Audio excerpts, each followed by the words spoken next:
মানববন্ধন শুধু দেশপ্রেমিক নাগরিক পার্টির মানববন্ধন না, শুধু দেশপ্রেমিক নাগরিক পার্টির দাবি না, এই দাবি বাংলাদেশের প্রত্যেকটা মানুষের, প্রত্যেকটা ব্যক্তি, প্রত্যেকটা মানুষ চায় যে দ্রব্যমূল্য কমানো হোক। সেই ক্ষেত্রে আমি সরকারকে বলবো, আপনাদের সাথে দেশের মানুষের অনেক গুরুত্ব হয়ে গেছে, অনেক গুরুত্ব হয়ে গেছে।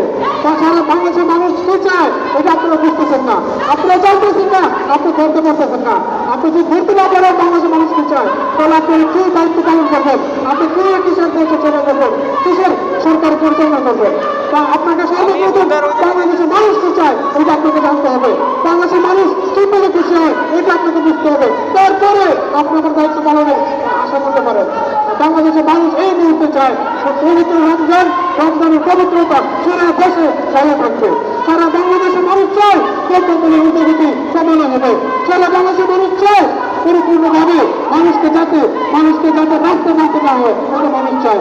কিন্তু সরকার দায়িত্ব যারা আছেন তারা তো আপনারা বুঝতেছেন না, দ্রব্যমূল্যের ঊর্ধ্বগতির জন্য সমস্ত রাজনৈতিক দলগুলি, সমস্ত মানুষ রাস্তা নামছে, কিন্তু আপনাদের ঘুম এগুলো ভাঙে না। আপনাদের ঘুম কবে ভাঙবে, কিভাবে ভাঙবে মানে আপনার আল্লাহ ছাড়া কেউ জানে না। সেক্ষেত্রে আপনাদের ঘুম ভাঙবে এটাই মানুষ চায়।